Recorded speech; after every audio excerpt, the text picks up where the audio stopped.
Already ஹொர்முஸ்ல பெரிய பிரச்சனை, ஹொர்முஸை திறக்க மாட்டேன்னு ஈரான் விடாப்பிடியாக இருக்கிறாங்க. ஈரானுடைய யுத்தத்தில் அமெரிக்காவே தோல்வி அடைந்திருக்கிறது. அடுத்ததாக சவுதிக்கு எதிராக ஹவுத்திஸ் அட்டாக் பண்ணி கொண்டிருக்கிறாங்க. ஹவுத்திஸ் செங்கடலை பிளாக் பண்ணி வச்சிருக்கிறாங்க. அது இன்னொரு தலையீடியாக மாறி இருக்கக்கூடிய சூழல்ல தான் இன்றைய நாள் ஒரு முக்கியமான வீடியோ வெளியாகி இருக்கிறது. அதாவது ஈரானுடைய ஆன்மீக தலைவர் ஆயத்துல்லா முஜ்தபா காமனி அவர் உட்கார்ந்து சர்வ சாதாரணமாக அவருடைய சகாக்களோடு பேசுகிற வீடியோ வெளியாகி இருக்கிறது. இந்த வீடியோ அன்பிற்கினிய சகோதர சகோதரிகளை நம் அனைவர் மீதும் ஏக இறைவனுடைய அமைதியும் கருணையும் உண்டாகட்டுமாக என்கிற உயரிய பிரார்த்தனைகளோடு இன்றைக்கும் மத்திய கிழக்கு தொடர்பான மிக முக்கியமான பல செய்திகள் வெளியாகி இருக்கிறது. குறிப்பாக நமக்கெல்லாம் தெரியும், 2 ஆண்டு காலம் காசாவில் ஒரு பாரிய யுத்தம் நடைபெற்று வந்தது. இந்த யுத்தம் அமெரிக்க அதிபராக டொனால்ட் ட்ரம்ப் பதவியேற்றதற்கு பிறகு ஒரு பேச்சுவார்த்தையின் ஊடாக ஒரு யுத்த நிறுத்தமாக மாற்றப்பட்டது. அதனை தொடர்ந்து காசா அமைதி வாரியம், காசா பீஸ் கவுன்சில் என்கிற ஒன்றை அமெரிக்க அதிபர் டொனால்ட் ட்ரம்ப் உருவாக்கி இருந்தார். அதுல 15 அம்ச தீர்மானங்களையும் கொண்டு வந்திருந்தார். அந்த தீர்மானத்தின் பிரகாரம் காசாவில் இருக்கக்கூடிய போராட்ட அமைப்புகள் அத்தனையும் தங்களிடம் இருக்கக்கூடிய ஆயுதங்களை காசாவை சேர்ந்த ஒரு தேசிய குழுவிடத்தில் ஒப்படைப்பார்கள். அவர்கள் அந்த ஆயுதங்களை கொண்டு காசாவுக்கான ஒரு படைப்பிரிவை உருவாக்குவார்கள். அந்த படைப்பிரிவு காசாவினுடைய ஆட்சி பொறுப்போடு பாதுகாப்பு பொறுப்பையும் ஏற்றுக்கொள்ளும் என்கிற செய்திகள் எல்லாம் கொண்டு வரப்பட்டிருந்தது. அந்த திட்டங்களை எல்லாம் காசாவை சேர்ந்த போராளிகள் மிக அண்மையில் ஒரு 2 வீக்குக்கு முன்னாடி அங்கீகாரம் கொடுத்திருந்தாங்க. ஈஜிப்ட்ல நடந்த கூட்டத்தின் போது அதனை அமெரிக்க அதிபர் டொனால்ட் ட்ரம்பும் பெரிய அளவில் வரவேற்று பேசியிருந்தார். எனவே காசாவில் அமைதி திரும்புகிறது என்கிற செய்திகள் வெளியாகி இருந்தது மட்டுமல்லாம காசாவை சேர்ந்த மக்களுக்கு தேவையான உணவு, மருந்து, தண்ணீரை கொடுப்பதற்கு இஸ்ரேல் அனுமதிக்க வேண்டும். அதே நேரம் இஸ்ரேல் காசாவிலிருந்து வெளியே போகணும் என்கிற செய்திகள் எல்லாம் தொடர்ந்து வலியுறுத்தப்பட்டு வந்த நிலையில ஏற்கனவே இஸ்ரேலுக்குள்ள நவம்பர் ஆரம்பத்தில் ஆகஸ்ட் கடைசியாகும் போது தேர்தல் அறிவிக்கப்பட்டிருக்கிறது. இந்த தேர்தலில் பெஞ்சமின் நெதன்யாகுவினுடைய ஆளும் கூட்டணி போட்டியிடுகிற அதே நேரம் எதிர்க்கட்சி சார்பாக ஆல்ரெடி இருக்கிற எதிர்க்கட்சி தலைவருடைய கூட்டணியும் போட்டியிடுகிறது. குறிப்பாக இப்பொழுது நடக்கக்கூடிய தேர்தல்களில் முன்னாள் இராணுவ தளபதியினுடைய தலைமையில ஒரு குழுவும் போட்டியிடுகிறது. எனவே தற்போதைய தேர்தல் என்பது இஸ்ரேலிய பிரதமர் பெஞ்சமின் நெதன்யாகுவுக்கு மிகப்பெரிய அழுத்தமான ஒரு தேர்தலாக மாறியிருக்கிறது. தேர்தலில் அவர் தோல்வி அடைந்தால் அடுத்ததாக கைது செய்யப்படுவார். அவருடைய ஊழல் குற்றச்சாட்டுக்கள் நிரூபணமாகிற பட்சத்தில் அவர் பன்னெடுங்காலம் சிறையிலேயே தன்னுடைய வாழ்க்கையை கழிக்க வேண்டி வரும். இப்படி பல இக்கட்டுகள் அவருக்கு இருக்கக்கூடிய நேரத்தில் தேர்தல் பிரச்சாரத்தில் இந்த காசா பீஸ் டாக் என்பது மிக முக்கியமான இடத்தை பிடித்திருக்கிறது. காசாவுக்குள்ள சண்டைக்கு போனீங்க, அவங்கள இஸ்ரேலிய ஆக்கிரமிப்பு படைகளால் தோக்கடிக்க முடியாம போயிடுச்சு, கடைசியில் ஒரு சமாதான ஒப்பந்தம் என்று போய்த்தானே முடிவுக்கு வந்தீங்க, இல்லைன்னா எங்களுடைய கைது செய்யப்பட்டவர்களை கூட உங்களால் மீட்டெடுக்க முடியாமல் போயிருக்கும் என்கிற பலத்த விமர்சனங்களை தேர்தல் களத்தில் பல பேரும் வைக்கிற இந்த தருணத்தில் தான் காசாவினுடைய பீஸ் டாக்கினுடைய அடுத்த கட்டமாக இருக்கக்கூடிய காசாவிலிருந்து இஸ்ரேலிய படைகள் வெளியேற வேண்டும், பாலஸ்தீன விடுதலை போராட்ட அமைப்பை சேர்ந்தவர்கள் ஆயுதங்களை தங்களுடைய நாட்டுக்குள் இருக்கக்கூடிய தேசிய அமைப்பிடத்தில் ஒப்படைப்பார்கள் என்கிற நிலைகள் எட்டப்பட்டிருந்தது. இந்த நிலையில தான் இன்றைக்கு இஸ்ரேலிய பிரதமர் பெஞ்சமின் நெதன்யாகு அமெரிக்க அதிபர் டொனால்ட் ட்ரம்பினுடைய 15 அம்ச காசா அமைதி திட்டத்தை ஏற்றுக்கொள்ள முடியாது என்றும், காசாவிலிருந்து இஸ்ரேலிய படைகள் வெளியேறாது என்றும், பாலஸ்தீன விடுதலை போராட்ட அமைப்புகள் முதலில் ஆயுதத்தை கீழே வைக்க வேண்டும், அதற்கு பிறகு நாங்க இதை பத்தி திங்க் பண்ணுவோமே தவிர நாங்க வெளியேறினதுக்கு பிறகுதான் ஆயுதத்தை அவங்க கீழே வைப்போம்ங்கிறத நாங்க ஏத்துக்கிறவே மாட்டோம் என்று சொல்லி அனைத்து சமாதான நடவடிக்கைகளையும் மொத்தமாக பிரேக் பண்ணிட்டாரு, மொத்தமாக நாசமாக்கிட்டாரு. அடுத்ததாக காசாவில் என்ன நடக்க போகிறது என்கிற கேள்விகள் எழுந்திருக்கிறது. ஏன்னா இஸ்ரேலையும் இஸ்ரேலியர்களையும் பொறுத்தவரை ஒன்ன தெரிஞ்சுக்கிறங்க, அவங்கள பொறுத்தவரையில அமைதியை விரும்பாத குழுவினர், உலகத்திலேயே ஆக மைனாரிட்டி குரூப்பாக இருப்பது யூதர்கள். ஆனால் எந்த இடத்திலும் அவர்கள் அமைதியை விரும்ப மாட்டார்கள். அவங்க அமைதியா இருக்கணும்னு நினைப்பாங்க, அவங்க நிம்மதியா இருக்கணும்னு நினைப்பாங்க. வேறு யாருமே நிம்மதியா இருக்கக்கூடாது, சண்டை ஒன்று இருந்துகிட்டே இருக்கணும், யுத்தம் ஒன்று இருந்துகிட்டே இருக்கணும், அதற்கு அவர்கள் ஒரு இன்பம் அடையக்கூடியவர்களாக இருப்பார்கள். அந்த அடிப்படையில தான் தற்போது காசாவில் இந்த 15 அம்ச திட்டத்தை நான் ஏத்துக்கிற மாட்டேன்னு பெஞ்சமின் நெதன்யாகு இப்ப சொல்றதுங்கிறது அவருடைய தேர்தலுக்கான ஒரு மிகப்பெரிய ஆதரவு தளத்தை உண்டாக்கும் என்கிற நம்பிக்கையில் அவர் சொல்லியிருக்கிறார். இதே நேரத்தில் அமெரிக்க அதிபர் டொனால்ட் ட்ரம்ப் இதை எந்த அளவு தூரம் ரசிக்க போகிறார், ஏற்றுக்கொள்ளப் போகிறார் என்கிற கேள்விகள் இருக்கக்கூடிய சூழல்ல பாலஸ்தீனத்தை சேர்ந்த பொதுமக்களை பொறுத்தவரையில் இதை நாங்கள் ஆல்ரெடி எதிர்பார்த்ததுதான் என்கிற விதமாக அல் ஜசீராவுக்கு அவர்கள் வழங்கக்கூடிய பேட்டிகளில் பார்க்க முடியும். பாலஸ்தீனத்தில் இருக்கக்கூடிய அதிகாரிகள் பேசுகிற நேரத்தில் இந்த மாதிரி ஒரு திட்டத்தை இஸ்ரேலிய பிரதமர் பெஞ்சமின் நெதன்யாகு ஏற்றுக்கொள்ள மறுப்பார் என்பது எங்களுக்கு சர்ப்ரைஸா இருக்குது. ஏன்னா அமெரிக்க அதிபரை தற்போது அவங்க எதிர்க்க வேண்டி இருக்கிறது என்று சொல்லி இருக்கிறார்கள். பாலஸ்தீன விடுதலை போராட்ட அமைப்பினரை பொறுத்தவரையில நாங்கள் ஒப்பந்தப்படி நடந்து கொள்வதற்கு தயாராக இருக்கிறோம். இஸ்ரேலிய பிரதமர் பெஞ்சமின் நெதன்யாகு தான் மொத்த ஒப்பந்தத்தையுமே நாசமாக்குறாரு. எனவே அவரைத்தான் அமெரிக்க அதிபர் டொனால்ட் ட்ரம்ப் இப்பொழுது கட்டுப்படுத்தி வழிக்கு கொண்டு வர வேண்டிய வேலை இருக்கிறது என்று சொல்லி இருக்கிறார்கள். தற்போது காசா விவகாரம்ங்கிறது எல்லோருக்குமே சீரியஸ் இஷ்யூவாக மாறி இருக்குது. ஆல்ரெடி ஹொர்முஸ்ல பெரிய பிரச்சனை, ஹொர்முஸை திறக்க மாட்டேன்னு ஈரான் விடாப்பிடியாக இருக்கிறாங்க. ஈரானுடைய யுத்தத்தில் அமெரிக்காவே தோல்வி அடைந்திருக்கிறது. அடுத்ததாக சவுதிக்கு எதிராக ஹவுத்திஸ் அட்டாக் பண்ணி கொண்டிருக்கிறாங்க. ஹவுத்திஸ் செங்கடலை பிளாக் பண்ணி வச்சிருக்கிறாங்க. அது இன்னொரு தலையீடியாக மாறி இருக்கக்கூடிய சூழல்ல தான் தற்போது மீண்டும் காசா மீதான தாக்குதல்களை இஸ்ரேல் ஆரம்பிக்குமா? படையை நாங்க விலக்கிக்கொள்ள மாட்டோம்ங்கிறது ஒரு கணக்கு, மீண்டும் ஒரு யுத்தத்தை அவங்க ஆரம்பிச்சாங்கன்னா அது எங்க போய் முடிய போகிறது என்கிற கேள்விகள் எல்லாம் தற்போது எழுந்திருக்கிறது.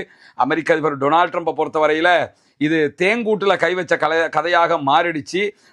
ஏற்கனவே இஸ்ரேலிய பிரதமர் பெஞ்சமின் நெதன்யாகு நம்பி நம்பி நம்பி நம்பி நாசமா போன மாதிரி இப்பொழுது இந்த விவகாரத்திலும் அவர் இஸ்ரேலிய பிரதமர் பெஞ்சமின் நெதன்யாகுவை நம்பி, குறிப்பாக யூதர்களை நம்பி நாசமாகி இருக்கிறார், மோசம் போகி இருக்கிறார் என்பதை நம்ம புரிந்து கொள்ள முடியும். இப்படியான சூழல்ல தான் இன்றைக்கு இன்னும் ஒரு முக்கியமான செய்தி வெளியாகி இருக்கிறது. நமக்கு தெரியும், ஏற்கனவே யமன்ல இருக்கக்கூடிய ஈரானுடைய ஆதரவு பெற்ற ஹவுத்திஸ் படைப்பிரிவுக்கும் யமனுக்குள்ள இருக்கக்கூடிய சவுதியினுடைய ஆதரவு பெற்ற சர்வதேச ஆதரவு பெற்ற ராணுவம் அல்லது சர்வதேச ஆதரவு பெற்ற அரசாங்கம் என்கிற தரப்புக்கும் இடையில சண்டைகள் முட்டி மோதுகிற மும்முரமானதாக மாறி இருக்கிறது.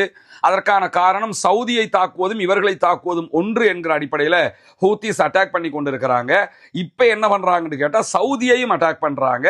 அதே நேரத்தில் சவுதியினுடைய ஆதரவு படைகளாக யமனுக்குள்ள இருக்கக்கூடியவங்களையும் மீண்டும் மீண்டும் யமன்ல இருக்கக்கூடிய ஹவுத்திஸ் அட்டாக் பண்ணி கொண்டிருக்கிறாங்க. ஹவுத்திஸினுடைய பலம் சாதாரணமானதல்ல. ஏற்கனவே அவங்க இஸ்ரேலோடைய பெரிய ஒரு சண்டையை பிடிச்சவங்க.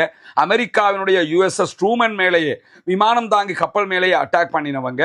அந்த மாதிரி பலத்த தாக்குதல்களை நடத்தக்கூடியவர்கள், பாலிஸ்டிக் மிசைல் தாக்குதல்களை நடத்தக்கூடியவர்கள். ஈரான் என்ன மாதிரியான தாக்குதல் நடத்துமோ அதே அளவுக்கு தாக்குதல் பலம் கொண்டவர்கள். இஸ்ரேல் மேல 2020 கிலோமீட்டரை தாண்டி மிகப்பெரிய பல தாக்குதல்களை எல்லாம் நடத்தியவர்கள். அதே நேரம் தங்கள் மேல வரக்கூடிய தாக்குதல்களை அவர் அசால்ட்டாக கடந்து போகக்கூடிய ஆட்களும் கூட. அதெல்லாம் பார்த்துக்கலாம் போற ஒரு குரூப் அவங்க. இப்படி ஒரு சூழல் இருக்கும் போது இன்றைய நாள்ல யமனுக்குள்ள இருக்கக்கூடிய அல் மக்கா துறைமுகத்தின் மீது யமன்ல இருக்கக்கூடிய ஹவுத்திஸ் தாக்குதல் நடத்தி இருக்கிறார்கள். மக்கா துறைமுகம் மிக முக்கியமான ஒரு துறைமுகம் சவுதியினுடைய ஆதரவு படைகளுக்கு. ஏற்கனவே யமனுக்குள்ள இருக்கக்கூடிய சவுதி ஆதரிக்கக்கூடிய படைகளுக்கு இந்த துறைமுகம் ரொம்ப இதயம் மாதிரி இருக்கும். இவங்களை பொறுத்தவரையில், ஹவுத்திஸை பொறுத்தவரையில் அவர்களுக்கு அவர்களுடைய பாபல் மந்தபு பகுதிகள் தான் ரொம்ப முக்கியமானது, இதயம் மாதிரி ஒரு பகுதி. எனவே தற்போது யமனுக்குள்ள இருக்கக்கூடிய ஹவுத்திஸ் அதே யமனுக்குள்ள இருக்கக்கூடிய மக்கா துறைமுகத்தின் மீது இன்றைக்கு தாக்குதல் நடத்தி இருக்கிறார்கள். 7 பேர் கொல்லப்பட்டிருக்கிறார்கள் என்கிற செய்திகள் வெளியாகி இருக்கிறது. இன்றைக்கு வெளியாகக்கூடிய மேலதிகமான தகவல்கள் பிரகாரம் இன்றைக்கு மிக கடுமையான அதிக எண்ணிக்கையிலான பாலிஸ்டிக் மிசைல் தாக்குதல்கள் நடத்தப்பட்டிருக்கிறது, ஆளில்லா விமான தாக்குதல்கள் நடத்தப்பட்டிருக்கிறது என்கிற செய்திகள் எல்லாம் வெளியாகி இருக்கக்கூடிய சூழல்ல தான் இந்த மக்கா துறைமுகம் என்பது ரொம்ப முக்கியமான வரலாற்று முக்கியத்துவம் மிகுந்த துறைமுகமாக இருக்கிறது.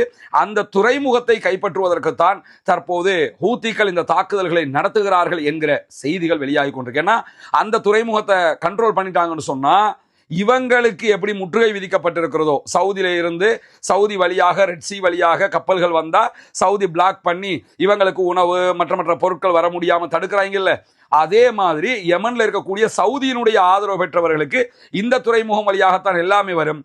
இதை ஹவுத்திஸ் கண்ட்ரோல் பண்ணிட்டாங்கன்னா, பிடிச்சிட்டாங்கன்னு சொன்னா இவர்களுக்கு இருக்கிற அதே இக்கட்டு அவர்களுக்கும் ஏற்பட்டுவிடும். எனவேதான் இந்த துறைமுகத்தை கைப்பற்றுவதற்கான மிக பிரம்மாண்டமான தாக்குதல்களை எல்லாம் தற்போது ஹூத்திஸ் ஆரம்பித்திருக்கிறார்கள் என்கிற செய்திகள் வெளியாகிற அதே நேரம் இன்றைக்கு மீண்டும் சவுதி அரேபியாவினுடைய இதயமாக பார்க்கப்படுகிற சவுதியின் முழு வருமானத்தை உண்டாக்கக்கூடிய அரம்கோ கம்பெனி மேல, எண்ணெய் உற்பத்தி நிறுவனம் மேல தாக்குதல்களை நடத்தி இருக்கிறது ஹவுத்திஸ் படைப்பிரிவு.